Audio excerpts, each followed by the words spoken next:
Cette vidéo est à fermer là, vieux dossier, une rediffusion. Cet épisode, diffusé le 5 février 2016, s'attaque à la 4762e attaque des médias envers les jeux vidéo, accusés d'être trop violents. Si je dois préciser une chose, c'est que ce que je dis au début est volontairement con. Je tiens à le préciser car beaucoup ont pris ma remarque au premier degré et pensaient que j'étais sérieux. Même si la réaction de mon interlocuteur et le silence inconfortable confirment que c'est censé être con comme remarque. Aussi, cette vidéo est la 3e vidéo la plus vue que j'ai fait pour Voxmaker, donc comme vous pouvez l'imaginer, j'ai une certaine fierté d'avoir fait cette vidéo où je retourne un peu à mes origines de défenseur du médium vidéoludique. Mais enfin, bonne vidéo à tous. Hé MJ, Qu'est-ce qu'il y a? t'as vu la journaliste du Monde qui a écrit un article sur les jeux vidéo? Il y a des journalistes chez Le Monde!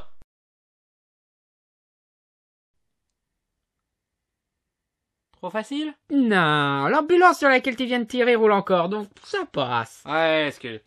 Fais voir l'article en question, là. Waouh.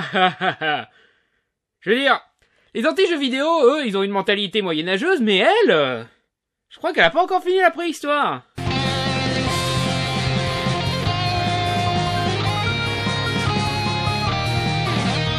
C'est une règle universelle chez l'homme. Quand un acte d'une violence extrême survient dans un pays, il y a un certain choc, suivi par de la tristesse, puis de la colère, et puis... une grande stupidité qui amène à pointer du doigt n'importe quoi. On nous dit de pas faire d'amalgame sur les religions et les ethnies, à juste titre, mais on continue à nous faire chier pour nos simples passe-temps, quoi. Et c'est le cas de Nadia Khoury-Daguerre, auteur de l'article subtilement intitulé « Le jeu vidéo, film et roman policier incite à la violence !» Wow. Oh mon Dieu. Est-ce que c'est vrai, Agatha Christie? Depuis le début, tu voulais me rendre violent? Comment as-tu pu? Et toi, Gaston Leroux, toi aussi tu m'as trahi? Je pensais que tu voulais juste me divertir avec des personnages colorés. Et toi, Danny Boone, toi aussi tu voulais me rendre violent? Comment as-tu... Attends, qu'est-ce que tu fais en bibliothèque, toi?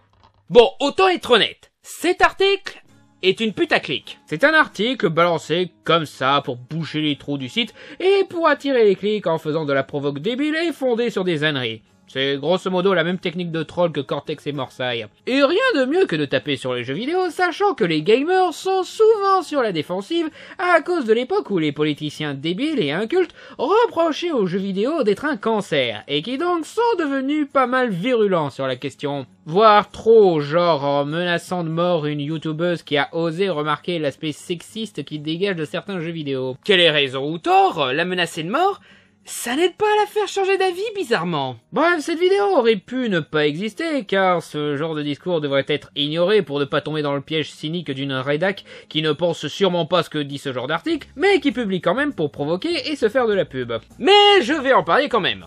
Principalement pour servir d'exemple. Comme ça, on saura comment se comporter devant ce genre de conneries à l'avenir.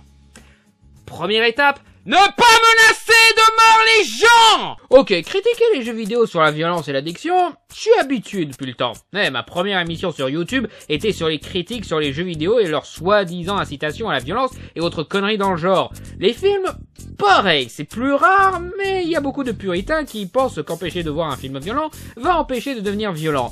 Mais les romans policiers, je crois que mes parents n'étaient pas encore nés quand on leur reprochait encore d'inciter à la violence. Rien que la première phrase donne le ton. Explose tout, boum, badam, boum. En Occident, des jeux vidéo et des films qui donnent le goût de tuer, le 13 novembre, une poignée de jeunes ont causé un carnage en usant d'un explosif et d'armes lourdes. Et nous sommes encore sous le choc. Vous savez, c'est pas un PlayStation qui leur ont refilé des armes, hein. C'est des terroristes, à savoir le Daesh. Et ça, tout le monde le sait, sauf vous, apparemment. Vous savez ce qu'elle fait, là? C'est de la déresponsabilisation. En disant que c'est la faute des jeux vidéo et du cinéma, elle dit grosso modo que ce n'est pas de la faute des personnes qui ont tué des centaines de personnes si des centaines de personnes sont mortes.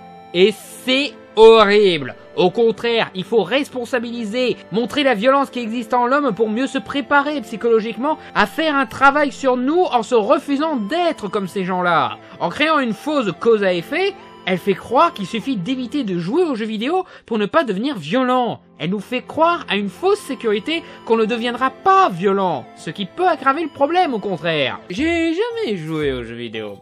Et du coup, je ne suis pas violent du tout. Je les découpe avec délicatesse, mes victimes. Je ne les déchire pas. Le truc qui m'a vraiment frappé avec cet article, c'est qu'elle donne vraiment l'impression de raconter sa life. Et vas-y que je te parle de mon fils, et de ma mamie, et de ma balade au métro, mon voyage au Tibet, des céréales que j'ai mangées au petit-déj. Je sais que c'est qu'une tribune, que c'est normal que ce soit totalement subjectif. Mais il y a une différence entre donner son avis subjectif mais renseigné, et donner ses impressions sur des a priori sans la moindre recherche sur le sujet. Faut dire, au vu des références de la madame, il y a quelques années, parmi les politiques, seule Ségolène Royal, peut-être parce qu'elle était mère de nombreux enfants, avait osé s'opposer à la violence à la télévision. On lui avait ri au nez. Et on en rit encore, parce que c'était totalement débile. Pour plus de détails, va voir la vidéo de l'ermite moderne sur Éric Zemmour versus les mangas. Et comme vous pouvez vous en douter, elle démontre une méconnaissance totale de l'art et la culture du jeu vidéo en se plaignant de clichés comme l'addiction, chose qui peut arriver avec pratiquement n'importe quelle activité procurant du plaisir, hein, pas juste les jeux vidéo, mais aussi en prenant pour exemple un des jeux de son fils, Metal Gear Solid 2. Stop! Hors sujet, total hors sujet ma vieille. Tu as dit que les jeux vidéo policiers rendent violents. Or, Metal Gear Solid 2 n'est pas un jeu vidéo policier, c'est un jeu vidéo d'infiltration. Oui, je sais qu'elle pensait roman policier et films et jeux vidéo en général. Mais dans ce cas, déjà, son titre est totalement mal conçu parce que ça laisse suggérer qu'elle se plaint de jeux vidéo comme Elle est noire ou le jeu vidéo Castle. Je connais pas beaucoup de jeux policiers. Et surtout, ça insinue que tous les films et tous les jeux vidéo incitent à la violence.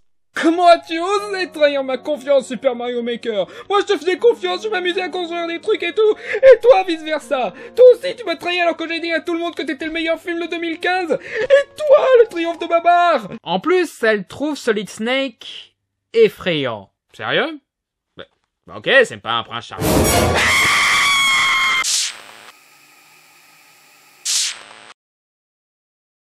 Mais le plus gros problème de cette femme, c'est qu'elle est réellement en train de juger un livre sur sa couverture, ne parlant que de son ressenti sur la jaquette, les titres des jeux ou même du livret de jeu, essayant même de faire peur en tirant des phrases du manuel comme le paragraphe indiquant qu'il faut tirer sur Olga.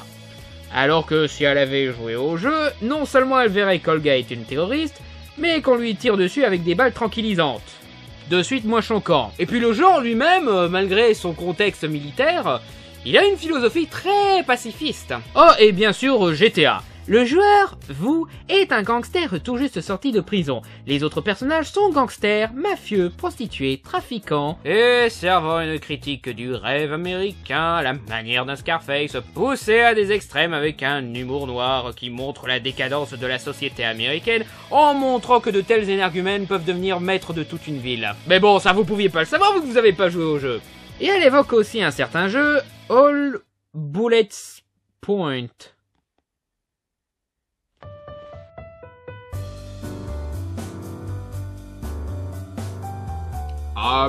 Madame, je crois que vous inventez des jeux qui n'existent pas en fait.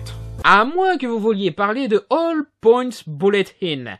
Dans ce cas, félicitations! Votre fils a trouvé une perle rare qu'il pourra revendre dans 30 ans pour devenir riche! Si elle se met à inventer des titres, ça va pas aider sa crédibilité. Et elle fait exactement la même chose en se plaignant d'affiches de films et de l'aspect les armes c'est cool qui en dégage.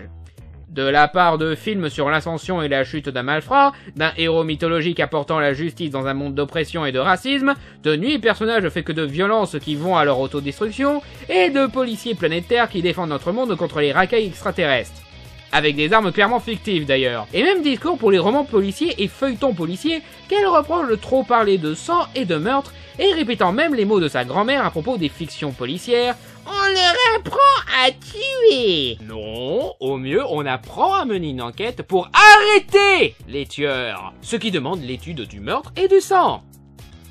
Pratiquement le contraire de tuer en fait. Elle est clairement plus obsédée par l'image que cela donne plutôt que ce que les œuvres enseignent réellement. Elle essaye à un moment de démontrer la mauvaise influence de ce genre d'image en prenant l'exemple de jeunes issus de l'immigration avec une offre de loisirs limitée pour des raisons économiques et culturelles et passant leur journée entière rivés à des écrans, mitraillettes fictives à la main. Premièrement, fictives? Oui, définitivement. Autant que je sache, on peut pas vraiment tuer de vrais gens avec un jeu vidéo. Deuxièmement, tu viens de dire de toute façon qu'ils peuvent pas jouer à des jeux vidéo. Je veux dire, une offre de loisirs limitée pour des raisons économiques et culturelles. Bah, les jeux vidéo compris.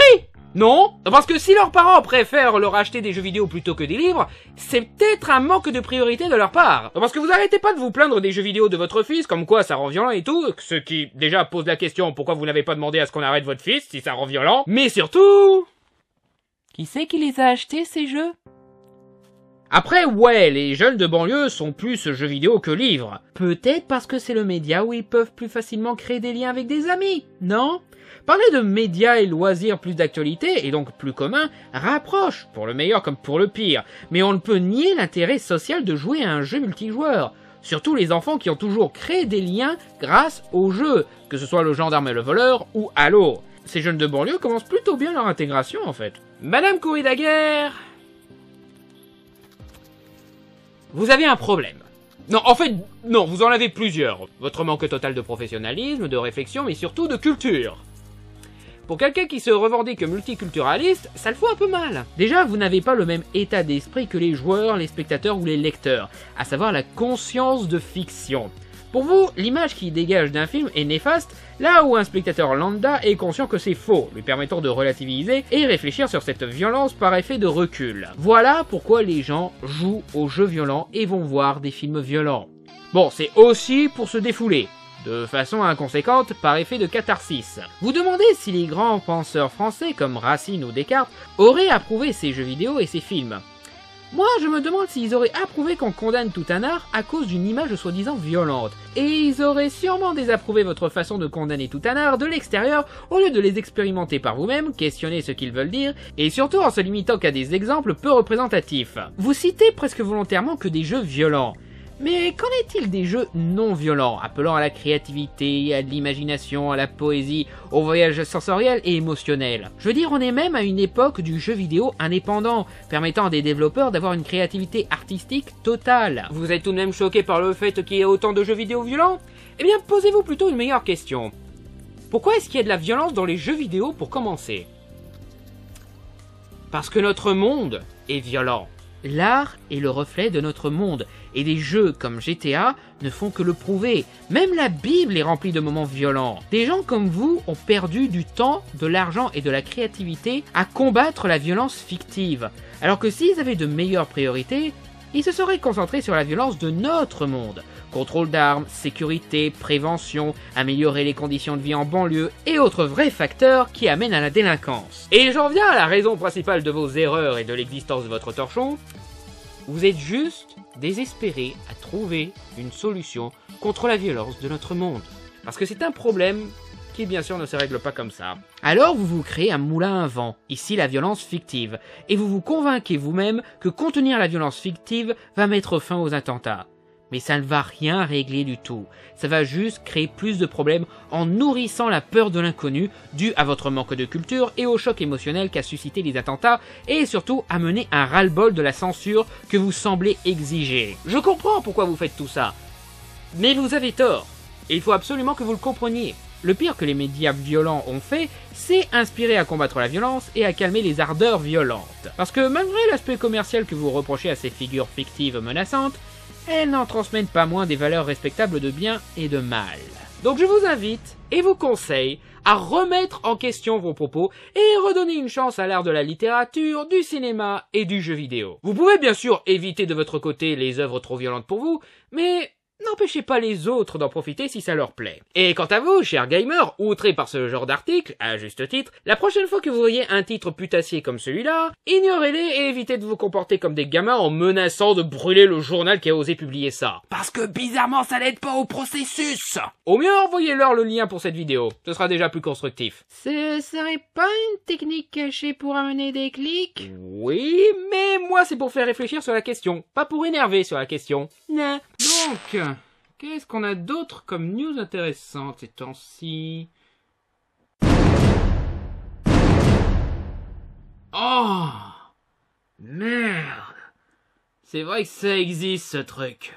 Merci d'avoir regardé cette vidéo, n'hésitez pas à liker, à commenter et à vous abonner, et n'hésitez pas non plus à déposer un don pour soutenir l'émission sur mon compte Tipeee, où vous aurez des contreparties comme des badges, des t-shirts ou des choix de sujets pour des petites vidéos. Merci encore pour votre soutien, et à bientôt sur Fermez-la.